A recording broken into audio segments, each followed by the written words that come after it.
नमस्कार भाई लोग, यूपी बिहार चैनल में आप लोगों के स्वागत बा। जैसे कि आप सब जाना तानी भोजपुरी से संबंधित अपने चैनल के माध्यम से आप लोगों के डेली बाय डेली कोनो ना कोनो अपडेट बतावत रहे था। ऐसे ही अपडेट देखे खातिर हमारे चैनल के आप लोगों जल्दी से जल्दी सब्सक्राइब करें यूपी बिहार।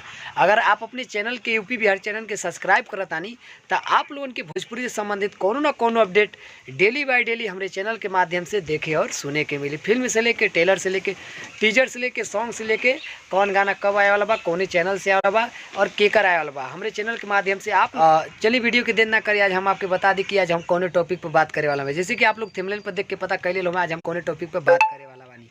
आप लोगों को बता दी कि दबंग सुपरस्टार खेसारी लाल जी के लागेलू जौहर सॉन्ग लॉन्च हो गई बा बालाजी रिकॉर्ड्स पे। आप लोग जाएँ बालाजी रिकॉर्ड्स पे, गाना के सुनी, ज़्यादा से ज़्यादा प्यार दी, आशीर्वाद दी। बहुत बेहतरीन शूटिंग कई गई बा, एकदम हिंदी मॉडल बालाजी रिकॉर्ड पर लागेलू जहर। आप लोग जाएँ लागेलू जहर गाना के सुनी और हमारे चैनल के भी आप लोग सब्सक्राइब करें यूपी बिहार।